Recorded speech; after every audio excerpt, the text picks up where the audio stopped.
This episode is brought to you by LifeLock. It's Cybersecurity Awareness Month, and LifeLock has tips to protect your identity. Use strong passwords, set up multi-factor authentication, report phishing, and update the software on your devices. And for comprehensive identity protection, let LifeLock alert you to suspicious uses of your personal information. LifeLock also fixes identity theft, guaranteed or your money back. Stay smart, safe, and protected with a 30-day free trial at LifeLock.com/podcast. Terms apply. Welcome back to another edition of the Disney Dish Podcast with Jim Hill. It's me, Len Testa, and this is our show for the week of Schmersday, June 12th, 2023. On the show today, news, surveys, and listener questions. Then in our main segment, Jim finishes up the story of Disneyland Hotel renovations, including how it relates to the Enchanted Tiki Room. Let's get started by bringing in the man who says parenting really begins when you go from, I can do better, to, no worse than usual. It's Mr. Jim Hill. And Jim, happy Father's Day. Doing well, Len. And by the way, this brings to mind a story about my own upbringing. Set the stage here. Nancy and I are taking part in a family cancer walk a few years back. And we used to do these for my cousin Janet, who tragically died of lymphoma back in the 1990s. Road to New England, we're doing the 5-mile route that my cousin used to do every day. So it's 7 of us walking together. Myself, my brother Pete, my brother Dan, my brother Bob, and my sister Andrea. And then behind us is Nancy and my mom. And Nancy can't help but notice that of the 5 Hill siblings, we all have at least one shoe untied. And she turns to my mother and says, "You couldn't teach them to tie their shoes?" And my mother was like, "There were a lot of them." There were a lot. Just kind of assume that they would. If one trips over an untied shoelace and then falls down in traffic, well, that thins the herd. One less mouth to feed. Exactly. Very pragmatic parenting, Len. If there's not enough time to teach all of them a lesson, there's enough time to teach one of them a lesson. You could be a bad example to your siblings. All right, Jim, let's do a quick shout out to subscribers over at disneydish.bandcamp.com. Thanks to new subscribers Jack's Dad, Chris Pastone, Christopher Payne, and Dr. Carrie Lynn. And longtime subscribers the Zarelli family, Lyndon Wilson, Dan Kaufman, and Agent F. Jim, these are the Disney cast members whose job is eating dinner at Gusteau's and acting shocked when rats run through the dining room. They say the kitchen staff are currently working through the bread section of Julia Child's The Joy of French Cooking, though, so if you hang around the back alley of Remy's Ratatouille Adventure, you might find some free bread being handed out. True story. Also, Jim, I noticed this. Are you familiar with the bread chain Le Pain Quotidien? That rings a bell, but please go on. So they're common in big cities. It's it's sort of like a place where you can bop in and get a quick bite to eat for breakfast or lunch or whatever. But if you only know a little bit of French, Le Pain Quotidien, because it's spelled Lepain Quotidien, if you only knew a little French, you would interpret it as our daily suffering. Oh, dear. Anyway.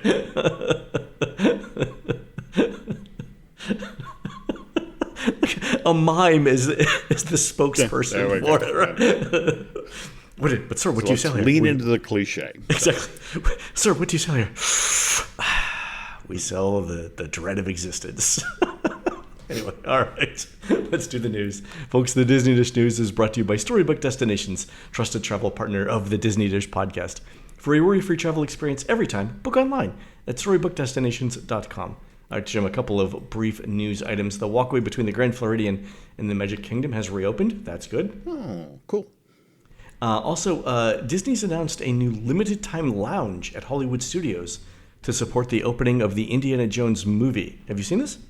No, I'm not. This is over at the Indiana Jones gift shop between 50's Primetime Cafe and the Indiana Jones stunt show itself on around Echo Lake. So they'll have drinks themed to the new movie as well as little small bites. Wow. Okay. And still keeping the retail space open, or? That's a good question. I'm not sure. I think they'd make more money with drinks, don't you? Okay. Also, listener John Shannon was at Fort Wilderness recently and sent in a photo of the new cabins being trucked in. Jim, I'm moderately surprised they're doing it this fast. NPR was doing this amazing piece about prefab construction. And in fact, if we remember our Disney history, this was how the Contemporary and the Poly were initially done.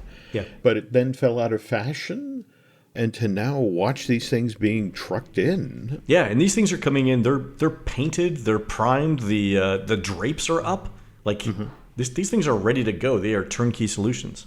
We were talking previously about Disney's Reflections, a lakeside lodge, with the notion of what they wanted to do was convince people who'd previously stayed at the campgrounds to upgrade, to have a better experience. And that project fell by the wayside. We now have the Poly DVC being built, but in a weird sort of way, they are still circling back on this. I mean, these cabins are an upgrade over certainly the cabins that are there on property right now. And I've heard, if you and I have both heard, that Reflections isn't dead as an idea. So we'll see what happens there. All right, Jim, we have time for some surveys. Ed sent in a Disney dining survey that asked about dietary needs or preferences. And the list from Disney included halal meals. So I want to give a quick shout out to all of the people who write Disney surveys. Thanks for listening to the show. I really appreciate that. Also, Andy sent in a survey he got after visiting the Animal Kingdom. And Jim, here's a question that has me concerned. The question that Andy sent in is, what's your general attitude towards change at Disney's Animal Kingdom? Please select a response that best describes you. Change is good with few exceptions. Depends on the change, but I'd like it as long as I still enjoy it. Change is okay and it doesn't bother me. I generally don't like change. And so, Jim, here's my question. Who checks anything other than it depends? Like, are we trading Expedition Everest for something? What am I getting? Like, for the longest time, this theme park had a protector in Joe Rohde, who's been since left the company, and SpaceX is that where he's working now? Virgin Galactic. There we go. Okay, and the D23 Expo, Josh D'Amaro stood on stage and shared that piece of concept art that showed Dinoland USA basically turned into a Moana land, and likewise looking off over the horizon, we saw the Countdown to Extinction, a ride turned into a Zootopia experience. I mean, this is going to be controversial when this happens, but the weird thing is we're seeing at Universal, for example, the Minion Land, that they're getting VillainCon ready to open. They've taken that piece of Production Central. Long story short, Universal is leaning into its IP as a way to get people to come to that resort. And we've got Tiana's Bayou Adventure rising up and that sort of thing. That Disney is looking to get its contemporary IPs into the park as quickly as possible. And Animal Kingdom, up until this point, has not been a park with a lot of IP. And this is why change is good with few exceptions. Right, kids? Right? Right? So. I don't know. Like I said, I don't know anybody who's going to check either of the two ends of that change is good with few exceptions, or I generally don't like change. It's going to come down to it depends. My question to you, Jim, is what does Disney do with these answers to this question? In the history of the Disney theme parks, they never send out a survey that they're not looking for a specific answer for. Right. There's only one negative. I generally don't like change. Yeah, exactly. Yeah. So 92% of our respondents said that they would accept change. There we go. All right. Also, Jim, an anonymous listener applying for a job at Disney got this survey question in the application process, which is seen by both internal and external job applicants. The question is this: which of these potential reasons were important in your decision to apply for a position or continue working with the Walt Disney Company? The company's social responsibility, the fact that the company invests in education, the company's reputation, how the company values its employees. I have friends and family that work at Disney. There's an opportunity for career advancement, park admissions and discounts, and other. Jim, the interesting thing to me here is that reputation and social responsibility are two of the first three things in the list. The listener who sent this in also said that I assume Disney's conducting employee surveys, but they can't force participation or engagement. So asking an employee who wants to move within the company this required question during the job application process is sort of a hardline approach, and they may be looking for more data. again, the whole notion of you're coming to Disney because it's a socially responsible company, Right. or the company's reputation. Yeah, and I don't know of many companies that asks this of its internal employees while they're moving jobs, but I'd love to see the answers to that. Yeah.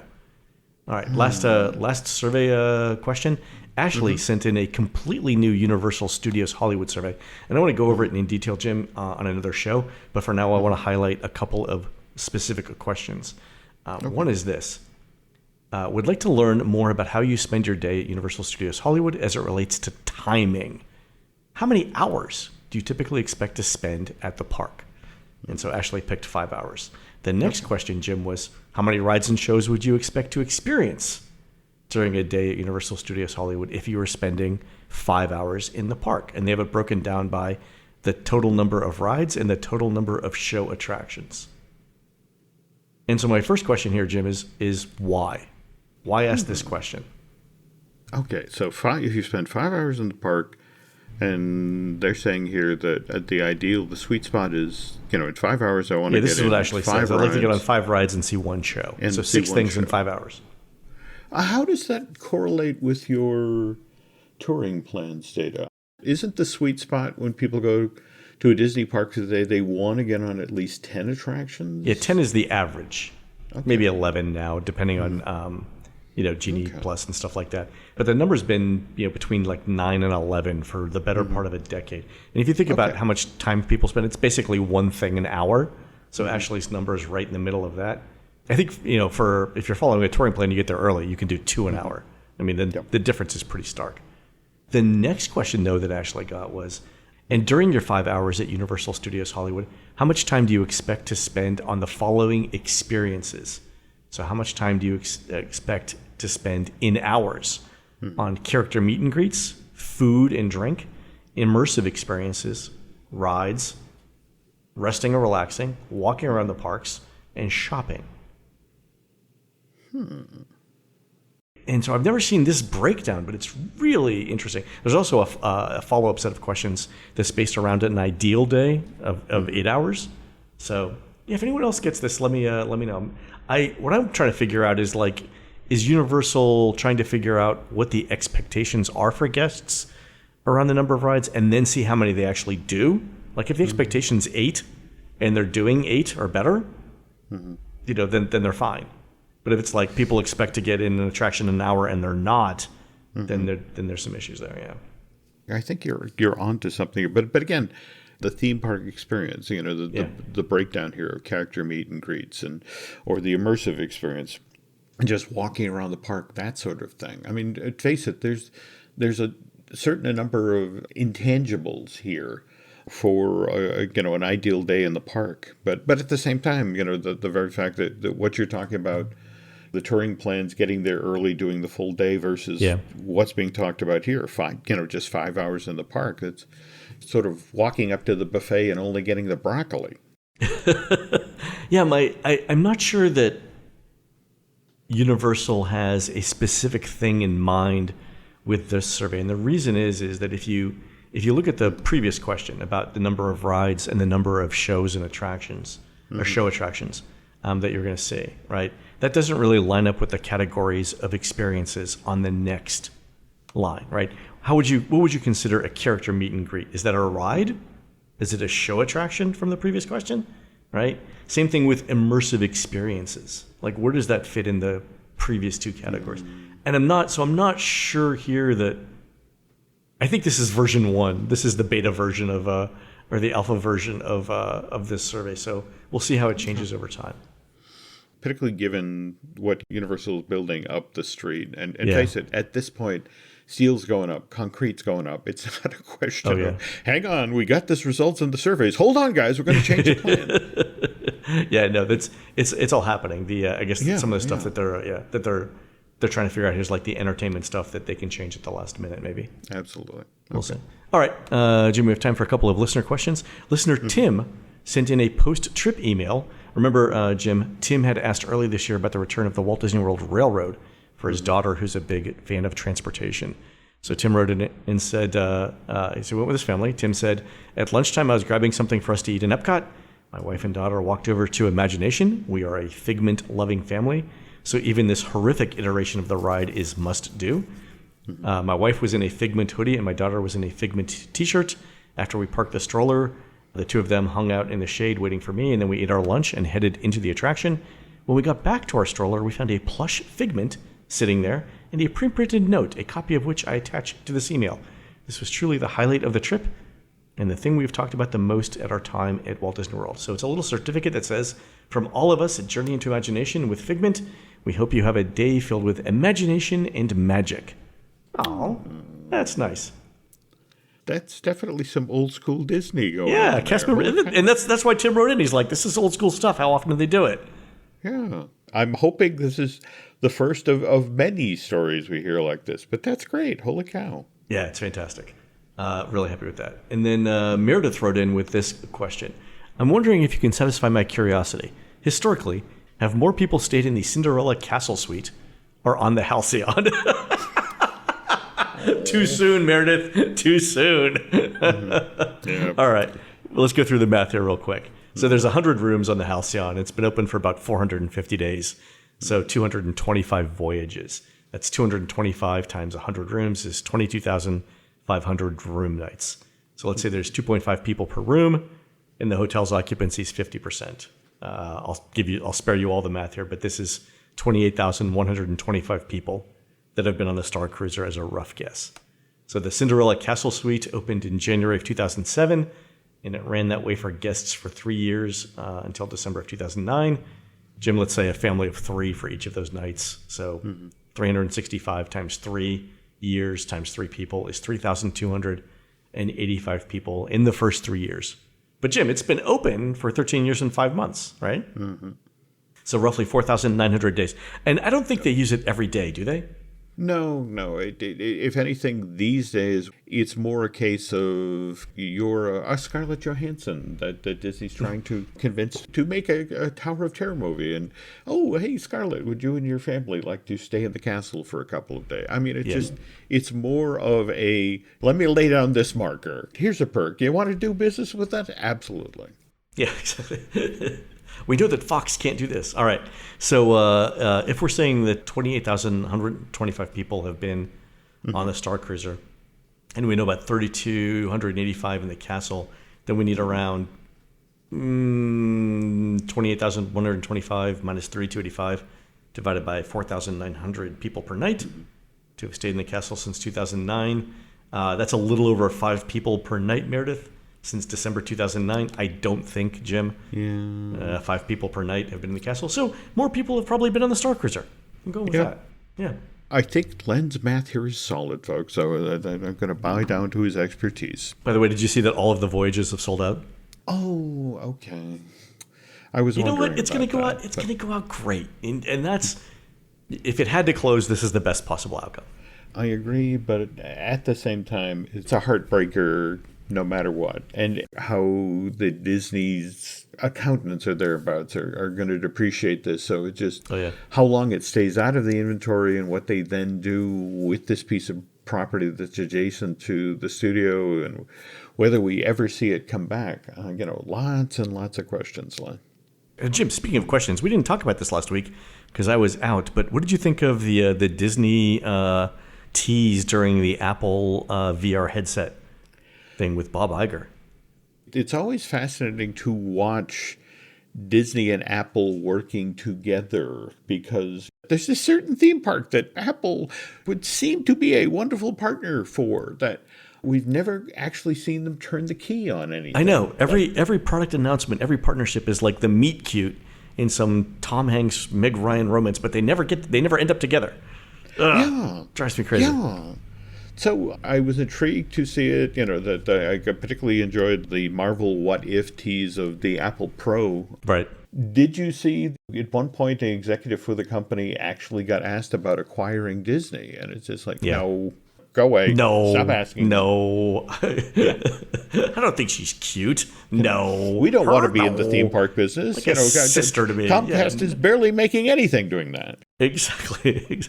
So I had a heads up that Disney was going to be in the announcement about for a couple months.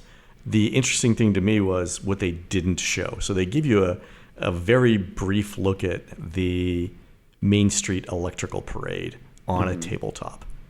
My understanding is there was more in-park stuff that didn't get announced because the lawyers got involved. And imagine it's things like this. So it's different outside of the United States.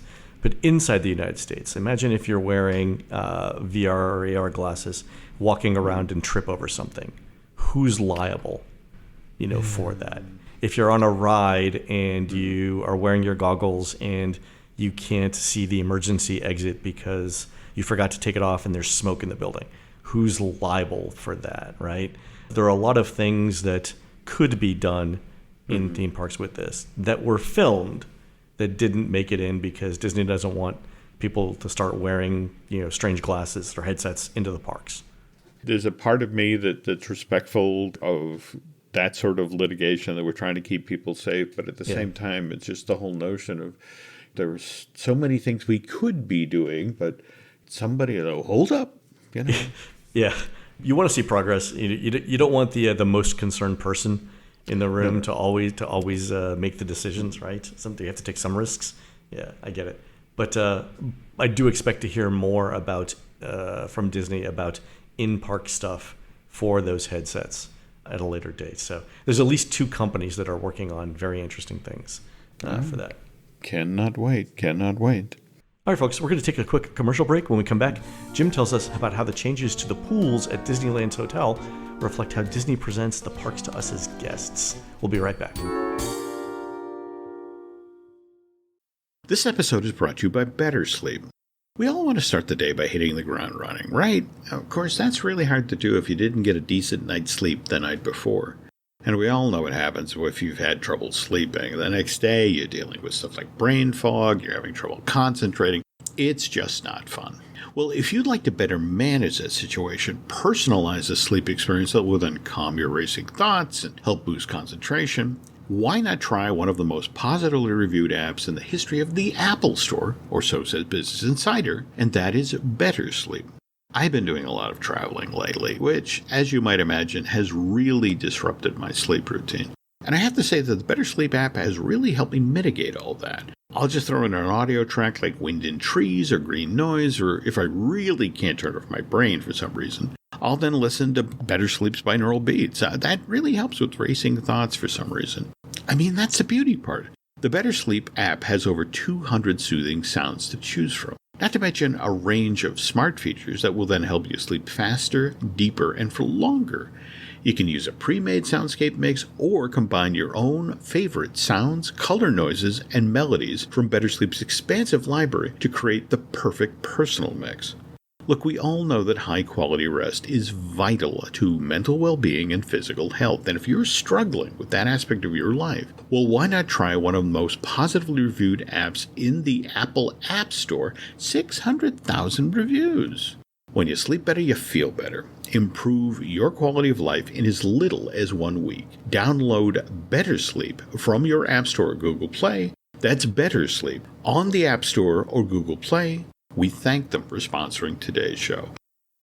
We're just a few weeks out from the official start of summer now, but for some of us, it's still spring cleaning time. A time of year when, we're trying to get our houses in order, so to speak. And mind you, I'm not just talking about our physical houses here, people, but also our fiscal houses. Like, for example, maybe we're finally getting ready to address some of those subscriptions we've been meaning to shut down. And if that's an issue you've been avoiding, because you just hate to deal with those folks in customer service, the ones who make it so difficult and time-consuming to shut down a subscription, well, here are 2 words that are going to save you so much time and money. And those words are Rocket Money. Rocket Money is a personal finance app that finds and then cancels your unwanted subscriptions, monitors your spending, and helps you lower your bills all in one place. Rocket Money also helps you manage all your finances in one place and automatically categorizes your expenses so you can easily track your budget in real time and also get alerted if anything looks off. As I record this, Nancy and I are away from the house. I'm actually finishing up my annual appearance at Dayton, Disneyland, and Rocket Money has been an absolute lifesaver on this trip. It's allowed us to log our travel expenses in real time, which is hugely helpful on a business trip like this. Look, over 3 million people have used Rocket Money, saving the average person up to $720 a year. And since over 80% of people have subscriptions that they've forgotten about, chances are you're one of those people too. So stop throwing your money away. Cancel unwanted subscriptions and manage your expenses the easy way by going to rocketmoney.com/DisneyDish. That's rocketmoney.com/DisneyDish. One more time for the people who can't hear me over the roar of the air conditioner in my room. Did I mention I'm recording this ad in a hotel in Ohio? rocketmoney.com/DisneyDish. The family that vacations together stays together. At least, that was the plan. Except now, the dastardly desk clerk is saying he can't confirm your connecting rooms. Wait, what? That's right, ma'am. You have rooms 201 and 709. No, we cannot be 5 floors away from our kids. The doors have double locks. They'll be fine. When you want connecting rooms confirmed before you arrive, it matters where you stay. Welcome to Hilton. I see your connecting rooms are already confirmed. Hilton, for the stay. All right, Jim, we're back. And thank you, by the way, for doing part 2 of this while I was traveling with Hannah last week in the lovely state of Maine. We clearly missed you. It was lobster everywhere, Jim. Yes, that and sounds blueberries. like a lot like the Maine I know. So. Yeah. All right. Third and final installment here, folks. And I talked about how back on June 6, 1984, Disney's then chairman Ray Watson reached out to Jack Rather. And at that time, Jack agreed in principle to sell the Disneyland Hotel to Walt Disney Productions. And during the period that they were trying to get it locked down, Michael Eisner actually became the new CEO of the company. That was September 3rd of 84. But then on November 12th, Jack Rather died. And oh, no. Was he ill? Was it? He had cancer close to 2.5 years at that point. And Oof, okay. It wasn't for lack of trying, but they just didn't get the deal over the finish line. And then the new management team was initially hesitant to sell to Disney. But right. What's worth noting here, though, Len, is a longtime attorney at Disney reached out and pointed out that when this deal fell through in fall of 1984, it was actually the second time that Disney and Rather had failed to complete an acquisition deal, and that first attempt was 11 years previous. The New York Times ran a piece about it in January 1973. The story said that Walt Disney Productions, Inc. announced yesterday it agreed in principle to acquire the Rather Corporation's Disneyland Hotel and related facilities. And here's where it gets interesting, Len. It was for 187,000 shares of Disney stock and just $100,000 in cash. It was basically a stock swap. It's like when the NFL trades players and they get $500 in cash and a player to be named later. There we go. $500 in cash. Like, what are we doing with this? Okay, all right. On the day this deal was announced, Disney stock was selling for $223 a share. So value of the deal would have been $21 million. 41 million, actually. I did the math. 41. All right, my mistake. That Disney stock was trading at that price because Disney World had opened 15 months earlier, considered a huge success. But on the exact same day this deal is announced, again, January 12th, 1973, a bear market gets underway. Ugh. And it lasts through December of 74. The S&P 500 loses 48% of its value during this time. That's a bear market. Yeah. Yep. And then Disney especially gets hammered during this period because the Arab oil embargo starts in October of 73 and lasts through March. And Disney during this time loses 54% of its evaluation. Wow. In this situation, a straight stock swap with very little cash involved makes no sense at all to the folks at Rather. By the way, they have their own issues during the same time. They're being sued because they own Teleprompter. And there's this huge lawsuit that's going on involving that. So anyway, long story short. What do you sue Teleprompter? What do you sue Teleprompter for? Like what? Like the number of people that use teleprompters is probably really, really small. And then the number of people who have issue so great that they need to be sued. Like, what's a teleprompter issue that you end up in court for? Think about the 70s and think about, we're seeing the start of cable television. You're seeing a lot of television stations in local markets. Oh, okay. Got it. Okay. And suddenly this was the very thing you're talking about. It went from, we're making a little money to, holy cow, we're making a lot of money. Yeah, okay. All right, fair. I do know, Jim, that $41 million in 1973 money is $286 million in today money. So a decent chunk of change. Yeah, but back to Mr. Eisner, who still wants the Disneyland Hotel. Sure. Keeps bringing this matter up. But the new management at Rather, that's still trying to sort things out after Jack's death, is no. And remember, in 1961, the monorail gets extended over to the Disneyland Hotel. And just as a formality, there's a deal signed at that point that you have a 25-year lease on the monorail system. But, Sure. We love you, Jack. We'll circle back on this. This won't be a problem. June of 1986, again, you've got a Michael Eisner who wants to buy the Disneyland Hotel and the Rather Corporation that's being rather, hang on, we're still sorting things out after Jack. So they begin talking about lease was up. Yeah, it's 25 years. Yeah. And we need to talk. And eventually, it goes back and forth. And finally, in March of 1987, the Disney company effectively turns to the Rather Corporation and says, all right, we want the Disneyland Hotel, but we're willing to buy the entire Rather Corporation to get the hotel. However, we don't want to pay full price. So, we'll offer you $6 less a share than the company is trading for right now. Rather turns around and goes, no, and pivots to the Industrial Equity Pacific Limited Company, a firm based out of New Zealand. They open an acquisition deal with them. And at this point, they acquire 28% of the Rather Corporation and announce that they will eventually move their position to 50%. And this totally freaks out Michael Eisner, because it's like, not only is the Disneyland Hotel potentially slipping away, but it's going to a foreign corporation that would then have the rights in the state of California to build literally dozens of hotels that they could slap the Disneyland Hotel or Disneyland Hotel name on. So Disney actually reaches around the Rather Corporation to, again, the Industrial Equity Pacific Company goes, oh, by the way, do you know about the monorail? So Disney's talking to Rather, who has not yet sold themselves to Industrial Equity Pacific Limited. That's just a bunch of words thrown together. Mm-hmm. So it's a three-way conversation at this point for the Disneyland Hotel. It is. Ooh, interesting. Okay.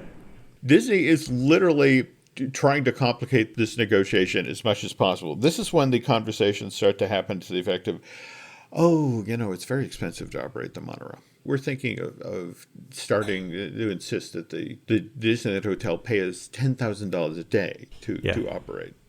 Plus asbestos. I mean, they're just all operating costs everywhere. Oh, yeah, we've been operating at a loss for years, and this is at the point where have you seen the price of ball bearings these days? Yeah, it's just all crazy. Yeah. Okay. The Industrial Equity Pacific Company literally raises his hands like, look, we don't want the Disneyland Hotel.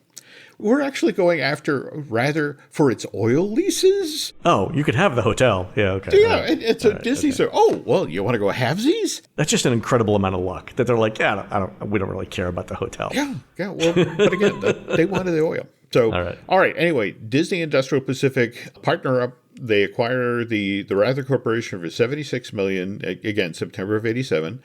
Takes till January of '88 for Rather's board to and the shareholders sign off on this, and then 6 months later, Disney purchases that New Zealand firm's 50% interest in Rather's recreational real estate for additional $85 million.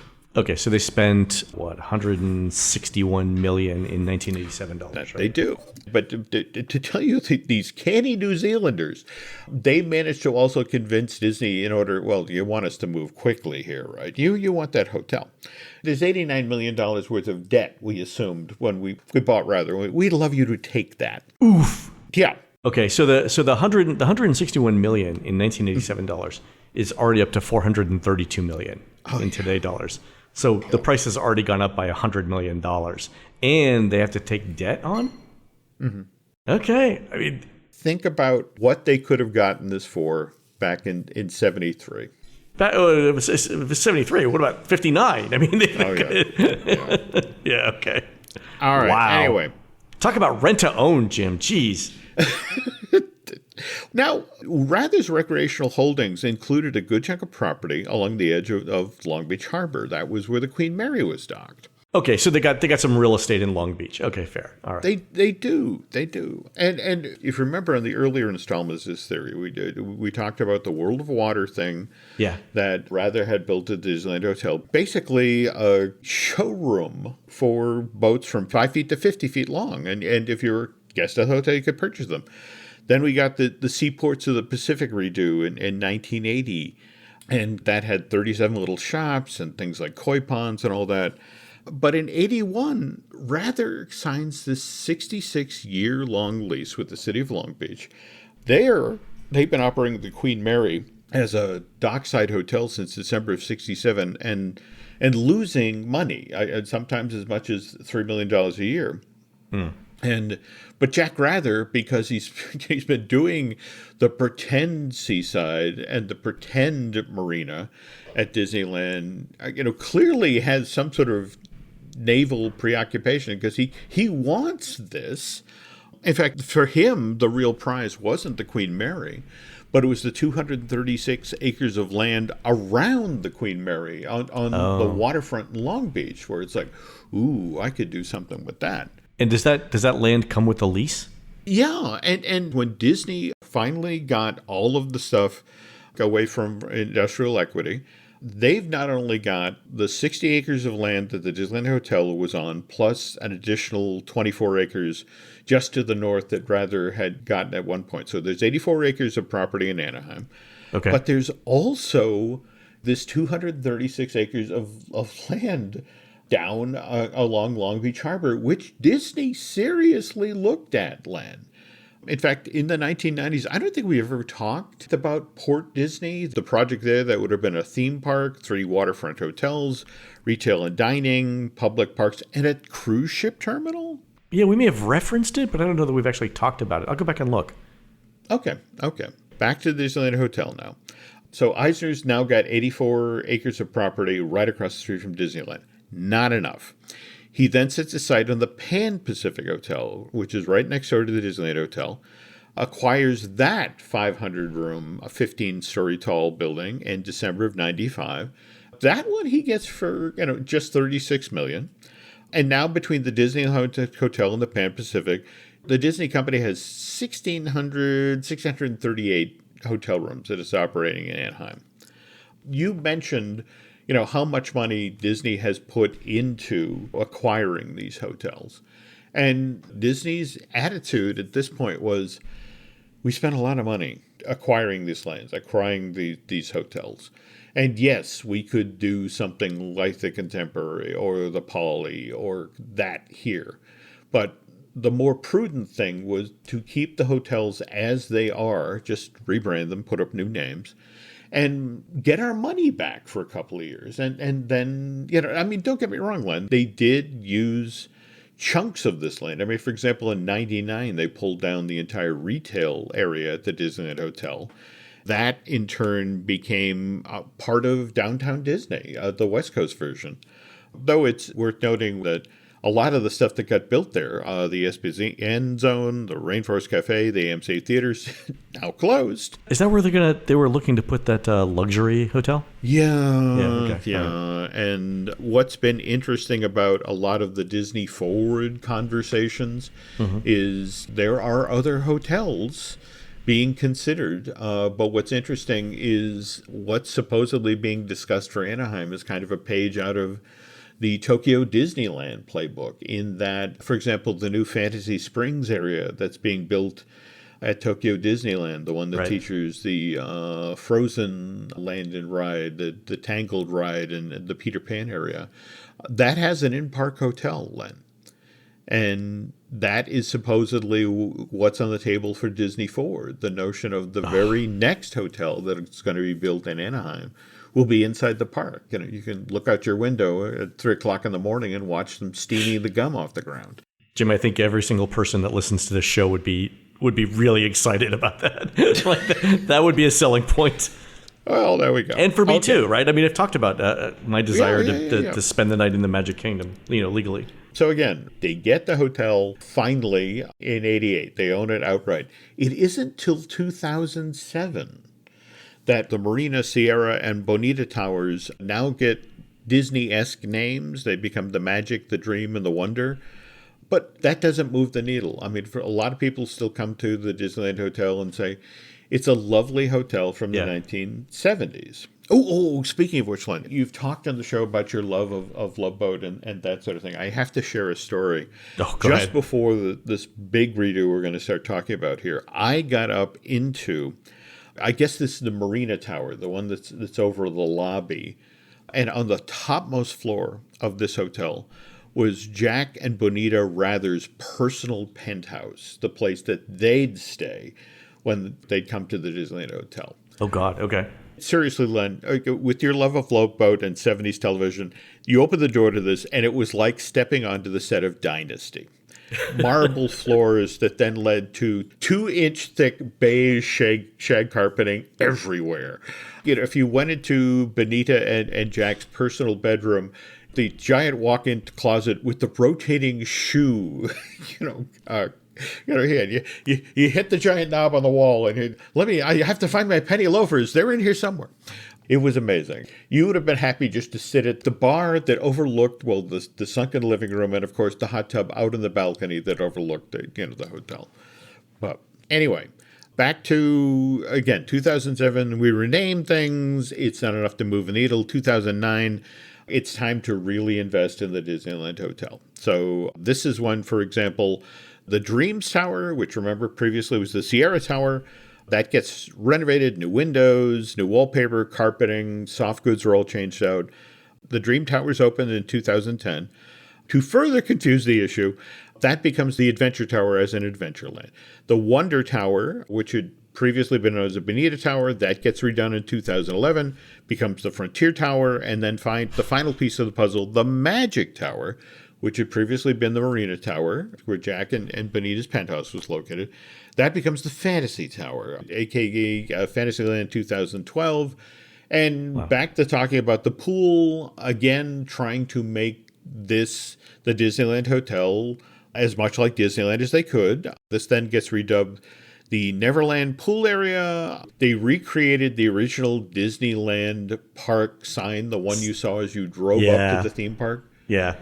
But this was all which used as a support for 2 water slides, which were then deliberately shaped to look like the original monorails. Yeah, that was good design. I like that a lot. If you're going to lean into it's a Disneyland hotel, let's get some Disneyland in there.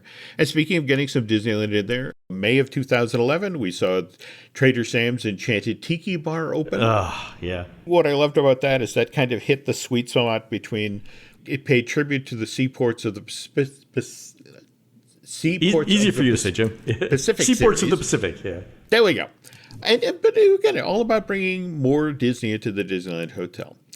If we're going to talk about the changes that are going on now, for example, the 4th tower that is just completing construction there. This is so representative of the modern Walt Disney Company because that's not fantasy, that's not adventure. That's the DVCs at the Disneyland Hotel. Yeah, I've been talking to people about this. Is there a single theme that encapsulates all the rooms in the DVC tower? I don't think there is.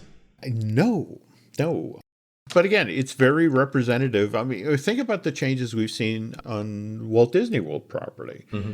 It's so strange to be at this time. We were just talking about Universal leaning heavily into its IPs, the Minions, or for that matter, the new DreamWorks themed land that's being built over by where the old Woody Woodpecker coaster and all that's being built.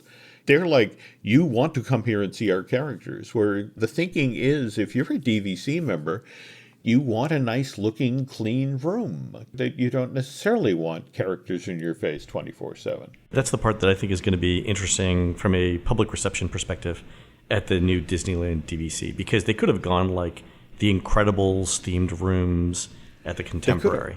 They could have, but they didn't. Yeah. So is it a question of like, this is a locals market? They don't necessarily want to be immersed in characters 24/7. They get enough of it in the parks. Like, is that it? Versus Florida, where it's like you're making a special trip to come to Walt Disney World. You want to be in the bubble the entire time.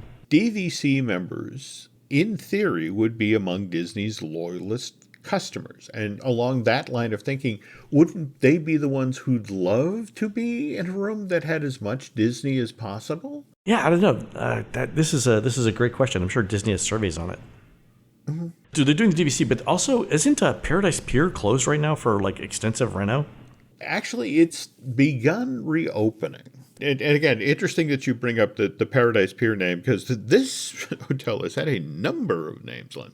If we go back to when it first opened in 1984, it was known as the Emerald Hotel of Anaheim. Then in 1989, the Japanese owners decided to change the name to the Pan Pacific Hotel. In 1995, Disney buys the Pan Pacific, changes the name to the Disneyland Pacific Hotel. Then in 2000, just ahead of the opening of DCA, the name of this hotel gets changed yet again to Paradise, the Disneyland's Paradise Pier Hotel, with the idea that it would then connect this resort with the theme park that was about to open, and to be specific, the land that was just across the street. And yeah, there's a couple of pieces of art that at one point suggested that there was going to be a bridge built from the Disneyland Paradise Pier Hotel that would have allowed guests to just walk over Disneyland Drive and come right down inside of that theme park. And see, that would have made the hotel better for me. I agree. This is the first Disneyland hotel I stayed at, and it was not great. I mean, the worst Disney hotel room I've ever stayed in was at the Hotel Santa Fe in Disneyland Paris, where the room actively tried to kill me, which is a whole other story. But this is number 2 in terms of bad. Like it was dimly lit. The bathrooms were from a different era.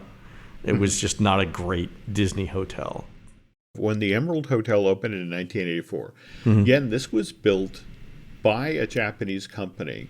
Yeah. With the notion that at that point they had research that showed that so many people were traveling to the United States from Japan to do the Southern California thing. So the thinking was, we want to build a hotel in Anaheim that will be comfortable for visitors from Japan. Oh, okay. That makes sense. Having stayed there, and again, obviously your several ownership changes after the fact there, but was there anything there that you saw that gave a hint of this was a hotel designed for Japanese tourists? I didn't necessarily put the Japanese tourist thing together with the bathroom complaints that I had, but like I'm not tall. I'm like 5'9" on a good day. And I was eye level with the shower head in the bathroom. And I don't know if that's just because that's the way hotel rooms were in the 1980s, or if it was specifically designed. It's anecdotal, but plugs in. Anyway, back to the Paradise Pier Hotel. In 2018, the Imagineers announced that they are changing Paradise Pier over at California Adventure to Pixar Pier.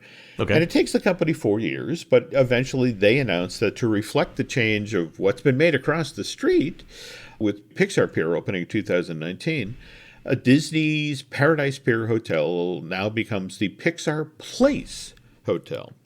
They opened while they were still finishing up the changes, and I'm sure you've seen the photos over the last 2 and 3 weeks, and people have really been hammering on this hotel. It's very kindergarten, play school color scheme. Yeah. They opened it. They weren't ready. They're continuing to work on it, which if you remember how this story started out in October of 1955, where the Disneyland Hotel opened up. It's tradition. There we go. They had 7 rooms. Well, exactly. When the Rather Corporation, exactly. Yeah, an 8-room block with the 8th room being used for the lobby and luggage storage. And I have to tell you, the photos that were coming out of the Pixar Place Hotel out of that first weekend, it's like, wow, which room are you using for the luggage storage? Exactly. Going back to that. So, but Wow. I guess the tradition continues, and so. But anyway, that's a look back at the Disneyland Hotel and the very many weird things that got done around the pool there. And again, just in hindsight, Len, I would have loved to have gotten you up to Jack and Bonita's penthouse. It was just flat out amazing. But I got in there like a week to 10 days before they gutted it, as part of the redo. So. It sounded amazing. I was in Vegas when was it Binion's that sold, and it had the John Wayne suite. Mm-hmm. Was it Binion's? And he walked in, and I got to see it before they renovated the room, and it was just amazing. So to see stuff that's a hotel room that's been unchanged for 20, 30, 40 years, it's just kind of great. Jim, by the way, we're speaking about hotels and renovation. Have you heard anything about the Caribbean beach refurbishment? Is it progressing as fast as it should? I've been trying to get some information about what's going on there. Face it, we are still in post-pandemic, and it's like, do you not have the bodies? Or is this budgetary? Or is this supply chain? I mean, what's going on? You and I have talked about this offline, but the contemporary room renovation schedule is where project managers go to die, because there are, and I'm not exaggerating, either 3 or 4 current flooring options in the various Caribbean beach hotel rooms, because Disney never seems to fully complete a renovation at the Caribbean beach before recessions happen or budgets get cut or whatever. And I think with this one, something has happened after they started Trinidad, where it's not going as fast as it should be. And I don't know. We'll talk about this offline. We'll see if we can find out more. Yeah. I mean, the other thing, frankly, is if you think about the number of times they have committed to, this is the hot IP. We're going to do Nemo rooms. We're going to do pirate rooms. And I have to tell you, as recently as 6 to 8 months ago, I was hearing live action Little Mermaid rooms. It was actually, it's debuted well. Mm-hmm. We'll see. Yeah, so that's Jim. That's something to look out for. We'll keep an eye on it. There we go. All right, folks, that's going to do it for the show today. You can help support our show and Jim Hill Media by subscribing over at disneydish.bandcamp.com, where you'll find exclusive shows never before heard on iTunes. Also, we have an email now for tech support at Bandcamp, and that is support@bandcamp.com. You can find more of Jim at jimhillmedia.com and more of me, Len, at touringplans.com. We're produced fabulously by Aaron Adams, who'll be driving Birdie, his restored 1969 Dodge Charger Daytona, at the 2023 Travis 4th of July Parade, their 113th year for the nation's longest-running July 4th parade. Starting at noon at Independence Park in beautiful downtown Travis, that's on Staten Island, in New York. While Aaron's doing that, please go into iTunes and rate our show and tell us what you'd like to hear next. For Jim, this is Len. We will see you on the next show.